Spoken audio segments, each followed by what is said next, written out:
I am absolutely fascinated by plants meeting urban spaces, and today I'm meeting Jade from Fytogreen. Fytogreen is the company that was involved in the installation at Warringah Mall that I took you to earlier this year. They are green infrastructure specialists, and they have made it their mission to put plants in unexpected places. Talking about unexpected places, today we are at a bathroom showroom, so not necessarily the first place you think about when it comes to plants. But Fytogreen managed to put an amazing installation in here, so I wanted to take you on a tour.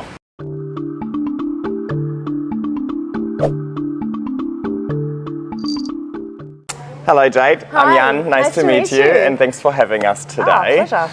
Well, we're at Alexandria at the beautiful Coroma showroom, and you've been working on that installation for a while, so thanks for having us and thanks for taking us on a tour. Can I ask you to give us a bit of background on Fytogreen and maybe this particular showroom? Sure. So Fytogreen is a green infrastructure company. So we work on a lot of different installs with vertical gardens, roof gardens, phyto arbors, and yeah, what we're all about is greening the urban environment. We're trying to bring some more greenery back into the city living, including this warehouse, which is just a warehouse, but now it's like a jungle, which is wonderful. Yeah. So yeah, we've had this job for a couple of years, I believe, and it's come a long way since when we first started it. So yeah, the company itself follows things through. We like to consistently keep the maintenance going to see the establishment phase right the way through to the maintenance phase. Oh, nice. So you don't just install them and then just like set and forget. You actually help the tenants with the maintenance of the projects. Yeah, if they want that. Some people don't want that, and that's fine. But yeah, we like to kind of see things through because we always have a long-term goal with the plants that we use. We want to see them thriving 10, 15 years down the track. Perfect. We love that. Yeah. That makes you the best person to ask about care tips for these plants as well, which I'm definitely going to take advantage of. Amazing. I really love what you guys have done with the Warringah Mall as well. I go there almost weekly, I love that place. It's pretty magic. That is really what made me fall in love with your company. That's how I kind of discovered you, and I went on a little Google search and saw some other projects. So cool. I absolutely love what you guys are doing in that space, and it really resonates with me as well because my whole plant hobby is all about bringing plants into urban spaces. Right? So it's all about softening the urban environment. So I think we're very much aligned over here. 100%. So it is actually a huge place. So I think we should go on a little tour. There are some areas that get a lot of light, some lower light, and so on. So I think it would be nice to have a look through them and just talk about some of these installations that we got throughout. But the one that struck my eye is obviously this mess. Is this one massive planter? Yes. This entire thing is... This whole thing is a planter. Wow. I know. And you guys have trees in here. We do. I know. Which who would have thought, with the concrete ground, that you'd have giant trees able to thrive. They were really little when we first planted them. I've seen photos from the initial install and they were really small and they've just flourished. In fact, I've done a recent prune on them because they were getting really huge. So I had to cull them back just a little bit. So they do really well in here. They're actually thriving in this environment. These beds are probably, about 1.5 meters deep. And, the soil that we use in here is not your regular garden soil. It's a specialized soil that we formulated, which, holds moisture but doesn't keep it too moist so that it just rots down. It kind of aerates the plants as well. You know a lot about that. Yes, all about aeration. Do you have any idea how many cubic meters of potting medium there would be? Or it would be truckloads, a lot. Right? Yeah, okay. Yeah, I probably do have the exact number, but on a little device that tells me things. So. Yes, okay, fair enough. That's all good. I wouldn't expect you to remember. But yes, wow, what an effort. It's pretty cool. And then you've got some peace lilies down below, and they obviously love a little shadier conditions. So I'm assuming that's, you're anticipating the trees to grow quite large and then shading everything below. And I mean, they're loving life. I've never seen that many peace lily flowers in my life, I think. They are loving life. I don't know what's happened since the last maintenance and now, but every single one of them has popped up to say hi. They knew we were coming, I think. They were like, Jan's coming today. We're putting on a show. Exactly. Oh, that's beautiful. I know, it's lovely. And what what trees are they? They look ficusy to me. Exactly. Yes. Okay. Spot on. Yep. So your natural fig, your figs, and then we've got our palms here, which there's only one palm in here actually. But yeah, it's doing really well as well. We've had a few issues with plants, pest and disease things, which you would get in kind of a stuffy environment. Yep. A lot of mealy bugs tends to happen. What else? We had a little bit of fungal gnats come through, but yeah, we just kind of treat it as we normally would with any indoor or outdoor environment. Yeah, I might come back to that later on. Maybe we just move through a little bit, get a bit of a change of scenery, point out some amazing plants, and then we talk about watering, pests, and so on. Amazing. Awesome, let's go. Oh Alrighty, so we are clearly moving towards the light. And I mean, when I talk about plants, I always light sets the potential for plants to thrive. But you guys also have amazing skylights. Can I assume that none of the actual LED lights are grow lights? You don't supplement light, you're just relying on the skylights and these beautiful lights. In this particular space, yes, but normally when we do an install, say in a green vertical garden, we would have to match the lux or the illuminance lighting to be able to have the plants absorb photosynthesis. So obviously direct UV light for these types of plants is going to burn them, the radiation will burn them, but so we need to make sure we test all of our plants with the lighting. We have a little app that we use, it's really, really, really cool, and it shows us, it gives us that feedback on how much, direct light it's getting and whether it's going to survive. And you probably have a little table of which plants want how much and so on. And is this is this intellectual property or is this shareable? Look, to be honest, the guys who do the design, so our botanists and our lighting specialists, they all gather the data. They sit there and they go through it. But yeah, it's sort of up to the maintenance techs as well to come by every now and then. And if we see that something's not thriving as well, we always do a testing of the light to see if there's changes there or anything like that. Well, I suppose you do this professionally. I try and stay away from measuring things because I want this to be a feeling hobby. It's really hard to give people advice on how to grow something without giving them numbers, right? It's bright indirect light means nothing. It means something different for every person. It's so true. I suppose with these pothos that you've got over here and you're just letting them trail, they are known to be fairly low light plants, right? As well as the peace lily. So there would be somebody at the bottom of your Excel spreadsheet over there. Exactly. So underplanting is obviously a great way to fill up a space, especially if you've got trees and things like that. There are a few planters as we go around that we've, adapted a few different species. Even the chlorophytums, the little spider plants, they're super low light as well. And they just continuously pop and they'll just keep sprouting out new babies, and then sometimes we replant those. But the great thing about the pothos, especially in this space, is that ideally we wanted to have them trailing up some of the ficus, some of the figs, which we've got one there going all the way up, and that's just a really nice way to meet the two lower level, top level plants to kind of emerge and diverge together. I mean, how it would happen in nature. I did see one over there that found a wall and it's thriving. So we're going to have a look at that in a sec. That's what it wants to. It wants to climb. They want to. So we want to mimic that environment for them. Are you not looking at all of this wall space behind you and you're just damn it, we need green walls? Always. Every wall that's bare, I'm like, plants. What plants can we get? Good, okay. We'll get along. Exactly.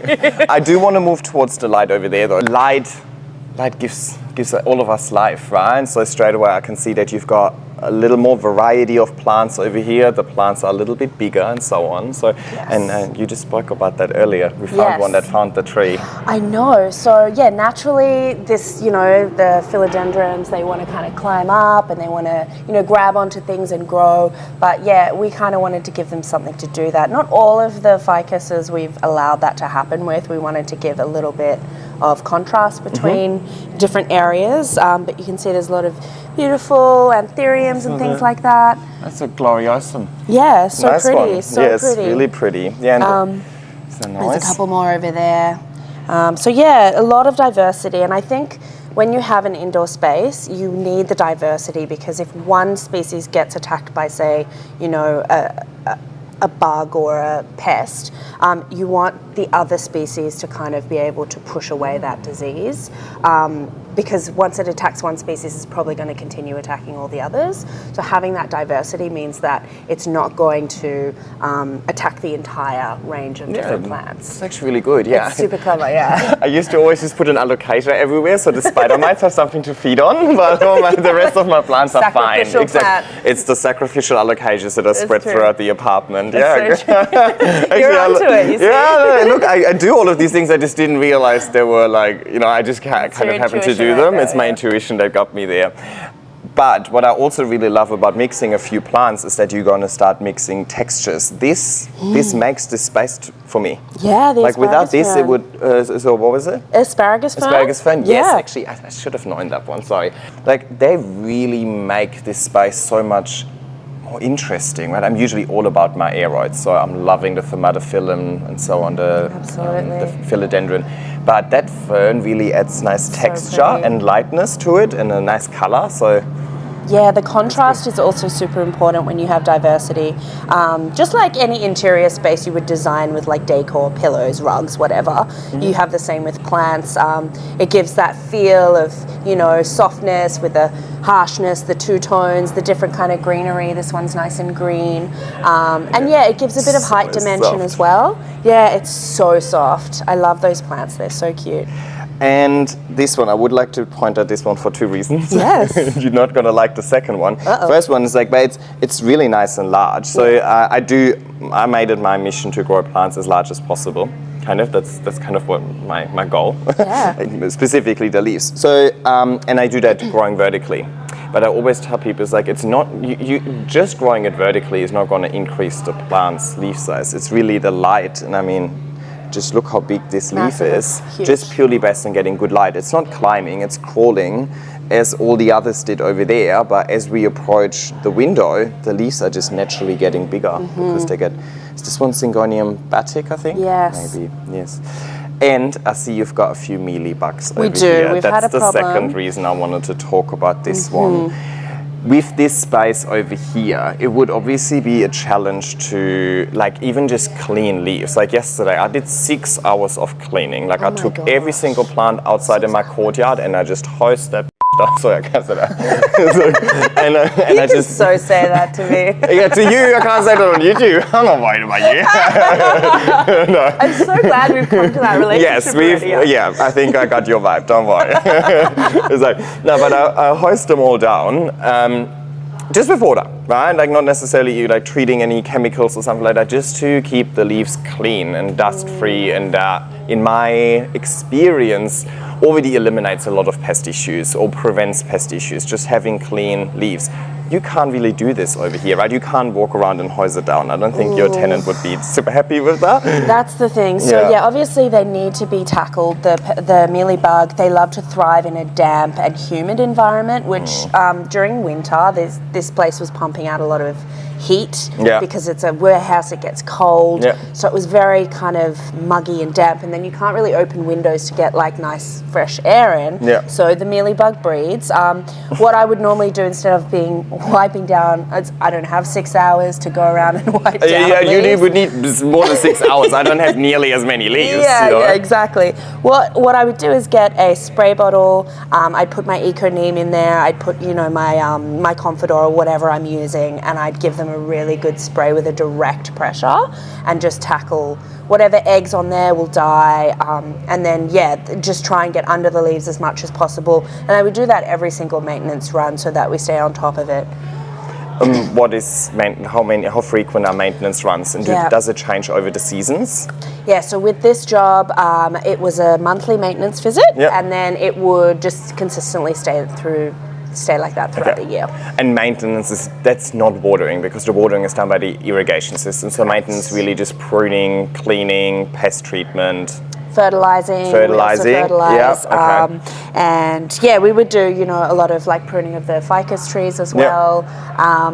And yeah, just staying on top of the health and vigor of the plants, making sure that they're really thriving to their full potential. Nice, okay. Yeah. And fertilizer-wise, slow release or liquid? So it's an interesting one, this space, because normally what we would do is we'd have a fertigation system where we would have a bucket and then we'd dose the plants with the fertilizer through that system. But this place does not have one. Okay. Which means we have to manually go around and fertilize all the plants. So I would use, my Osmocote slow release, chuck it on top, and then every visit on top of the pesticide treatment, I would fertilize with like a kind of an even, consistent NPK ratio fertilizer that is dissolvable in water, and then spray the top as well as water them in with hoses and stuff. And when you say pesticide treatment, is that the neem and the comforter you were talking about? Is that just consistent throughout, or do you actually assess the pests and change accordingly? Do you prevent it as well, or do you just act? Great question. So yeah, definitely I would make a ID on the pest, and then if it was mites, for example, we'd use a miticide, for example, which we would then topically spray. So we would use it as a topical spray, because we can't systemically treat these plants, unfortunately, because of the irrigation system. It's not set up that way. So it would always have to be contact spray. And then, after that, we would just assess and see how it's all going from there. What was the other question you asked? Prevention. Do you only? I didn't remember. I asked a lot. Sorry, there was like 3 in a row. Cool. Do you just go and just treat everything to prevent pests, or do you just specifically target the ones where you have visual pest damage or visual signs of pests, like these ones over here? Yeah. So when it gets to a certain percentage of where we can maintain that pesticide, the pest easily, we then use a preventative to consistently keep that level down. If we see it starting to get too much, then we would need to do a really strong topical spray. The one thing we do use that I have used before are these little insecticide balls that you can buy, and they come in like a sort of a slow release ball, but they're quite big, like a gumball, and we'd put it under the irrigation line so that every time it gets watered, it would go through that little pesticide ball and go into the leaves and, the roots, and then the plant would uptake that, so it's systemic. Yeah, I think I've seen them. They're comforter as well, right? Aren't they? I think there's a mixture, but they're actually really good, because we were having a bad outbreak of mealy on the ficuses, and so it's hard to kind of get up there and spray, so that's when I would use those balls. Nice. Over here, what do we got here? So this is some sort of thimatophyllum, right? Yes, and exactly. It's even, huge. So over there, I can even see huge inflows on this one over there. Yep.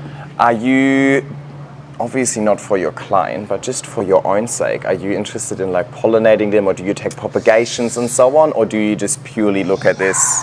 Look, if time allows on a maintenance visit, for example, we could do things like that, but usually with the size of this space, there's no way, and usually one person, there's no way that we could tackle all of that. But look, pollinating them would be amazing. It would be super cool to be able to produce more pups and things like that, and get them to, propagate, but unfortunately, no. Fair enough.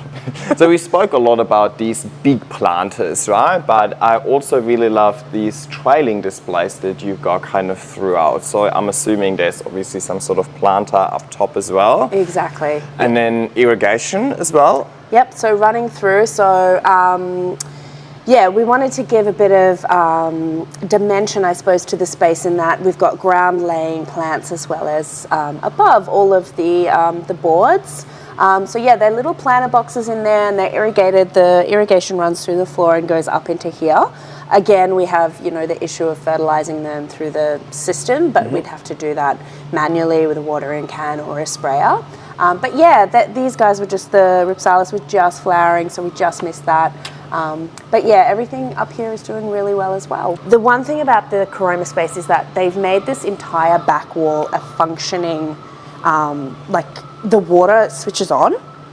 So there's actual water coming through. Okay. So I think that's when we designed the space, it was an avenue to kind of get plants up on top of the functioning displays as well. So this is nothing like I couldn't just get one of these wall pieces, let's say, and just chuck it in the middle of my living room because it wouldn't go anywhere. Right? So this is actually, it was thought through from the beginning. Correct. Okay, so it wasn't the plants were not an afterthought. No. Okay. Yeah. It shows. Yeah, it Fair does. enough. Okay. It does. Yeah. It wasn't. Functionality is important with plants as well, you know. Yeah, nice. Yeah. Let's go for a little walk because I want to maybe see some of the plants over there. So east is over there, so you get the sunrise over there, I think. Hang on, is east? Yeah. I think east that way. There, right? East is, somewhere over there. So we had really nice sun coming in this morning and I saw some nice plants over there. Look at those. Yes. Anthuriums are crazy in bloom over there. Everything is flowering. I swear it's for you.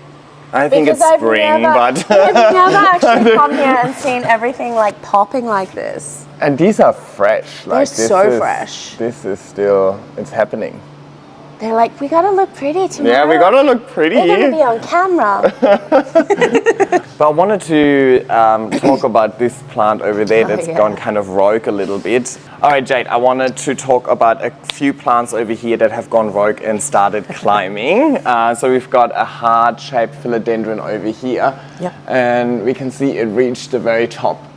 For you, from a maintenance perspective, are you planning on doing something about it? Was this planned, or was this just a happy coincidence? Kind of no plan with this one. Yeah. Essentially, they were just ground covers, and then at some stage, I guess they started to grow up, and we would have had the opportunity of cutting them back down. But I think Caroma really liked having that natural urban setting mixed with the kind of jungle theme. So we just decided to let it continue growing up, and it went all the way up, and now there's no way we can maintain that in this environment without some kind of like rope situation. Like I hope mealies have fear of heights so they don't go up there because... let them thrive in their own way. Yeah. Survival of the fittest, right? Yes. I love this because that's what I'm all about. I'm all about vertical growing, but I don't happen to have like 4 or 5 meter tall ceilings, right? Crazy. So that's why I grow it on moss pole so I can conveniently cut it in between, right? But if I would have that much ceiling space, I probably would never have to cut all of my leaves. Like, I would love that. You would be this in is your actually the perfect. So when they move out, how much is this place? No, for real, I would love to live here. Definitely. Oh my God, you should totally. Maybe need to have like a housemate or two. Oh, I would move in with you. I actually am. We could like designate half of the space to you and half of the space to me. Is half the bathtubs are for you, half the bathtubs are for me. The bathtubs are staying, right? No. My dream, absolute dream. Another one that has found their way, and this one, it's just climbing up. What is this? That's just wood. A wooden wall. Just a piece of wood.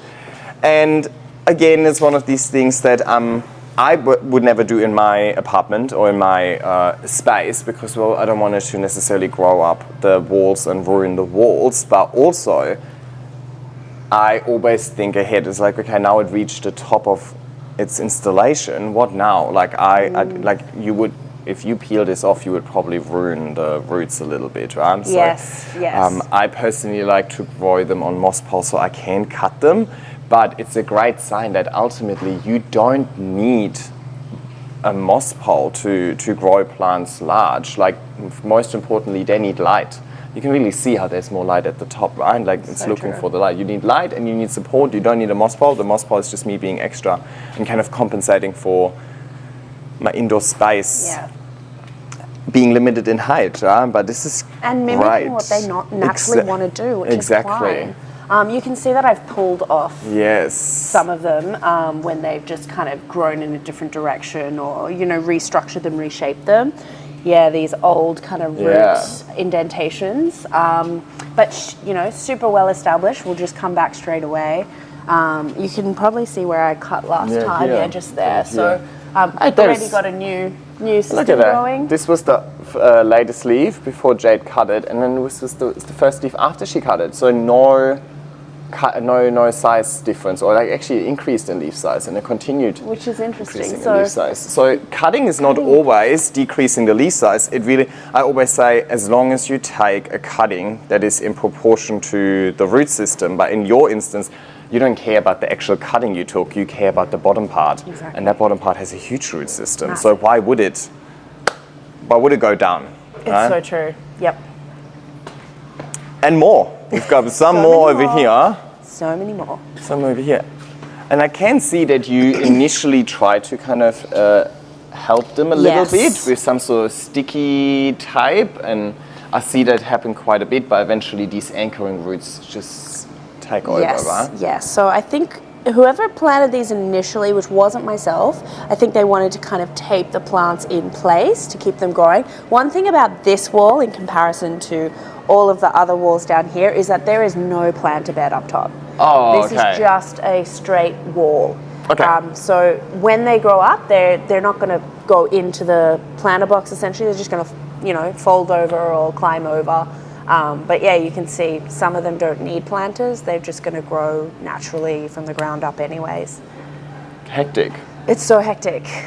Like I always wonder about that. Like that plant over there as well. It's like that big leaf at the very top. It needs. It gets water from all the way down there. I know. Like, It's is that so just wild. not so inefficient? It's so crazy. It's so inefficient to me. That's again. Sorry, I'm pushing the moss pole idea. You should consider. No, I know, definitely. But that's why I always keep. I mean, again, over here, this is perfectly fine. The plants have crazy amount of light that it's very unusual for somebody to have that amount of light in an indoor setting, right? So if you already struggle with light and humidity and airflow and so on in your indoor space, then I try and make the rest of the life as easy as possible for the plants. So I wanna give every single node a little root system, so it can kind of drink up, They don't have to share. We don't like to share. Each node gets their own root system. And then we go through here as well. It's again nice planter boxes, but recurring theme. So you got these asparagus ferns. They are my favorite, I have to say. Love them? They really make the space. Actually, all of the ferns really make the space. And I have to admit, I hate snake plants with a passion. I absolutely hate them. Okay. But in this space, I really like it. I actually really appreciate it. It gives it structure. It gives it a bit of texture. Yeah. I just hate it when people have the one thing in a pot. Mass planting is best. As I said, I do hate snake plants with a passion, but I think in this space, in combination with the ferns, it actually adds a lot of nice texture and color. Absolutely. And I want to walk towards there because I can see a few larger plants as well, which is what I'm all about. Yeah, so we're starting to get a little bit more darker through this section. There's not as much light on that side. But yeah, a lot of the philodendron congos through here, and we've got the calicias through here. This one's, I think this one's Alocasia whitei. I think Alocasia. I've never seen an Alocasia indoors that is that happy in my life. That's large as well. They're huge, and they've got all of these different. They've been growing for quite a while. Right? Yeah, even in bloom over here. How are they not dead? How do they not have crazy spider mite infections? So what's going on? Can I just say the importance of maintenance? Maintenance is the be all and end all of keeping a garden thriving, because it's the moment of seeing something where it's going to start to deteriorate and being able to rectify that in the moment. Yeah. So, having a consistent maintenance regime, whereas, you might want to keep the leaves nice and clean, or give it a spray or fertilize, or any kind of treatment that you need to do, you can tackle it in the moment and then change that, ill-fated situation for the plants. So yeah, I think consistency, right? Exactly. It's not about just doing it once. It's not about set and forget. I hate it when people say thrives on neglect, and it's no, it does not. Yeah. You can only neglect it for so long. It might survive on neglect, but if you want your plant to truly thrive while growing it completely outside of its natural habitat, you have to do something. You have to do something. You already changed everything that the plant ever wanted in life, and then just set and forget. Exactly. I think it's just this thing that people say to trick people into thinking it's a very easy hobby, and I mean it can be easy. Yeah. If you choose the right plants, but ultimately, as with every hobby, as with every skill, you got to put a bit of effort into it, right? If you want results. And I mean, the results are showing. So I know that you guys are definitely putting the effort in. Love this one. I think I'm in my fern era at the moment. Blue star fern? Yes, exactly. Yep. Loves this spot over here. Happy days, very, very happy. Nice color. Well, early morning sun, right? This would be the early morning sun. Yeah. It does get a little bit of afternoon sun here as well, so they do cook a bit, and you can see that some of the foliage does get a little bit burnt, especially the ones right up against the window. Fairly black. But this one I think is plebodium. Is the I would have to Google that one, but and then I actually really love that these are just little planters that are coming out in between the sinks, right? So again, definitely not an afterthought, right? You really thought this through. And they wanted that, the shower to kind of mimic like being in nature, so they like having that climb up. And again, that one's just going up. And look how thick the stem of this is. This must be some philodendron Congo kind of something, yes. Yeah. Grew super thick super quickly. This one did not need a lot of space. This is like maybe a meter tall by now, not even a meter tall, but it has sized up really, really quickly and grew really, really thick really quickly just because it got good light here, right? Yeah, thriving environment. I mean, they're all doing so well inside, so something's working, something is happening. And we've got some Xanadus over here. So I mean, these are all fairly common plants, let's say, and I mean that in the best possible way, right? I think sometimes I'm guilty of that. When I started my indoor plant journey, I always thought I need like the most hectic plants, the most exotic plants, the rarest plants that nobody else has. But then eventually I realized actually no, because there's so much work and they might hold on to like one leaf at a time or something like that. It's actually, to me now, it's more about getting the plants that actually suit my environment, and I suppose I selected very similar plants. These seem to be the plants that like our environment here in Sydney, and grow them to their full potential rather than celebrating that one leaf. And that comes with time and experience.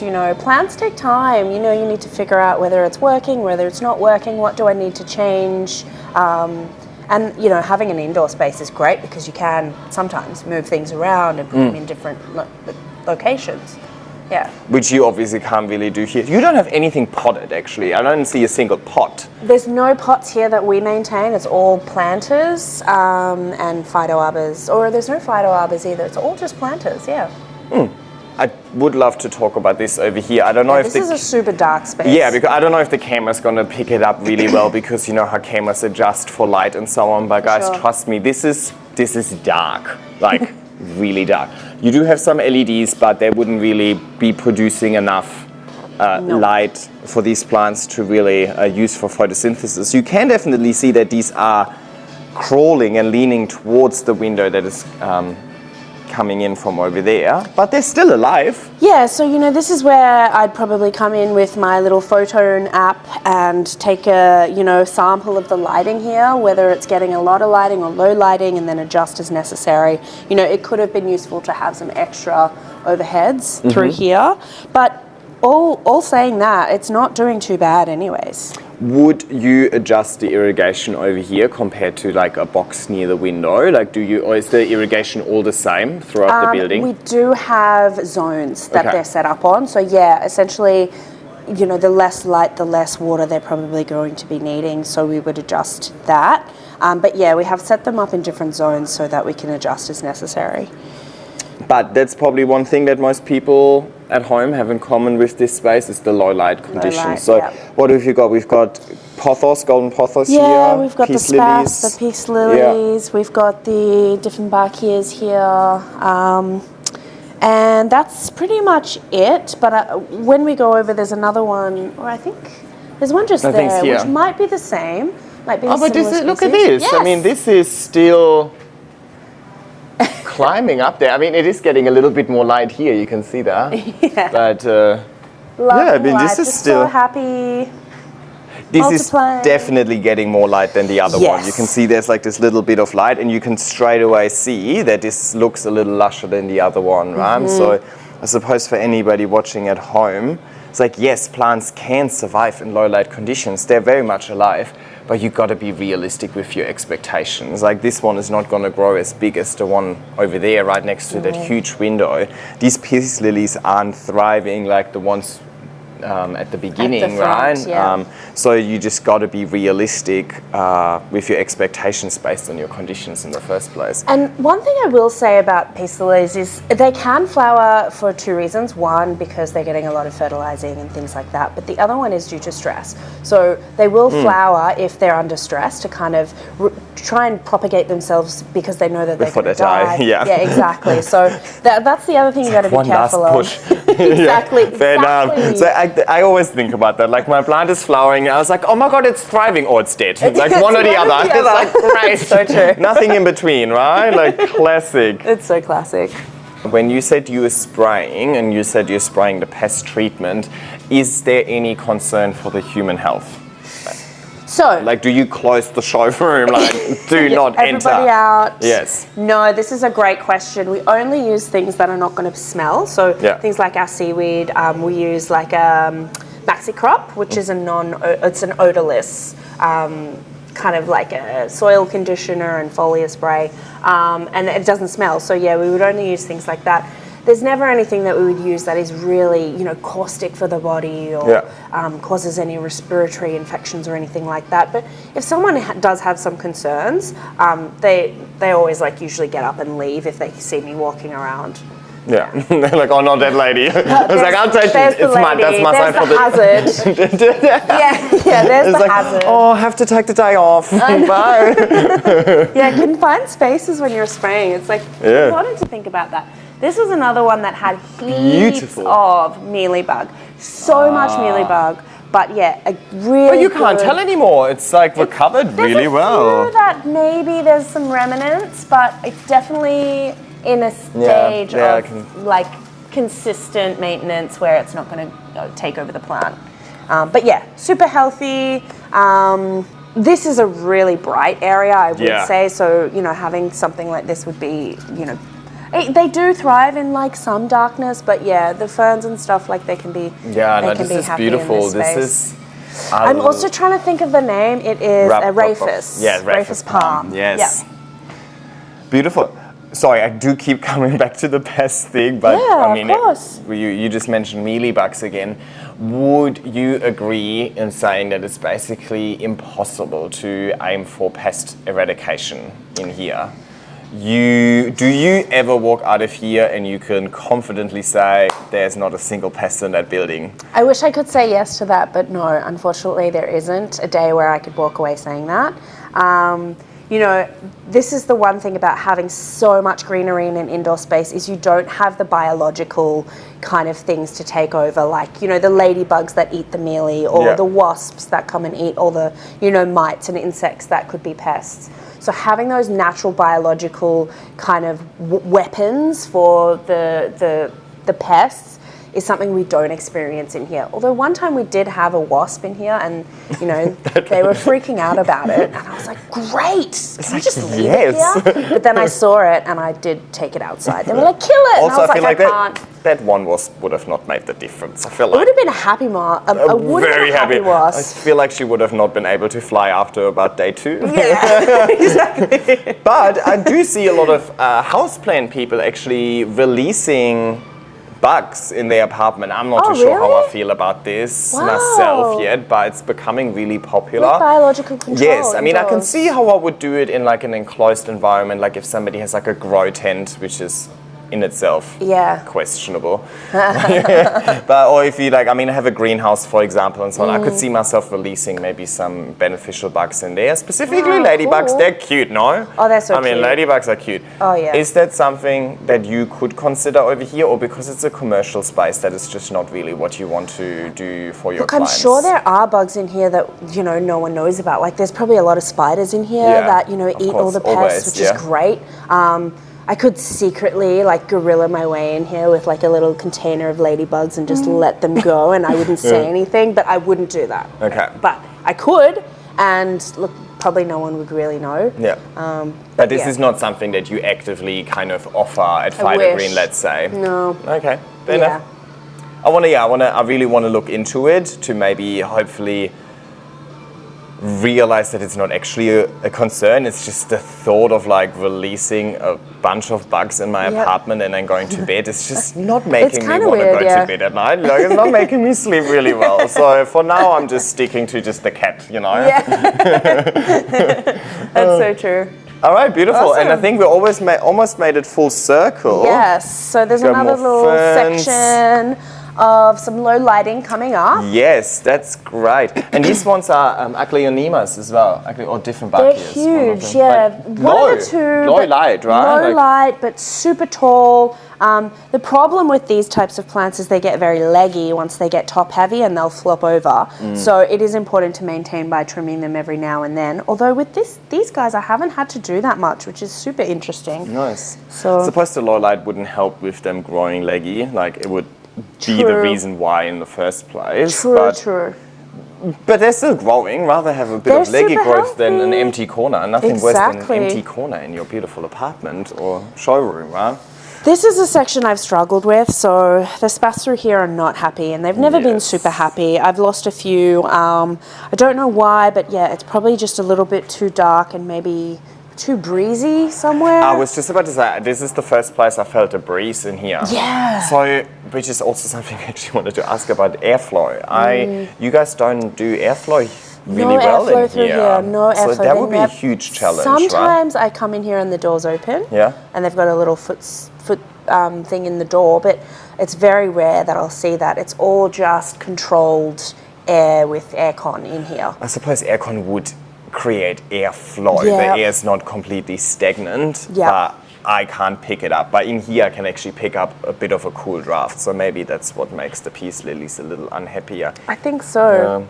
But overall, that's still, I mean, this is probably like, when I think about Australian housing, and like I've done a lot of house hunting over the years, I've been in a lot of rentals, I've gone through a lot of inspections, and my one thing that I always hate about every place that I inspect is just the light. Yeah. It's just so dark inside apartments. This is sort of similar, right? So it's having a dark place doesn't completely eliminate plants, but they are not thriving like the ones over there did. Exactly. So again, comes down to having realistic expectations, but shouldn't stop you. You know, gonna get you all. Beautiful. And then if we walk it, we're back at the beginning. We're back at the beginning. I love this too. Yeah, look, and I mean, they are hard to get to maintain because there's an office space there and they always have meetings in there, so we can hardly get there. But I know that some of the girls at the counter, they love having the trailing plants over their desk. That one that's actually climbing instead of trailing, straight away like 7 times the size, right? Isn't that interesting? Like this one, as soon as it's climbing, that is just what they want to do in nature. It's so true. This is like 100% my style, I think. Like I love this whole idea of like an urban industrial space, like wood, concrete, metal, but then that contrast of these beautiful lush greens. This is major inspiration for my own journey, definitely. And even the brickery in the background, you know, beautiful. You've got that kind of, I don't know, like housing sort of, it's just a great... more plants up there. It's so true. Thank you to Coroma to allow us to film in their space, and thank you to Fytogreen for giving me Jade to help me through this tour, and obviously thank you to you for taking the time coming here, giving us the tour, you know, inspiring us. I had a blast. I really enjoyed it. Me too. Thank you. Thank you. Thanks for watching. Like, subscribe, and leave a nice comment, and I'll see you next time. Bye.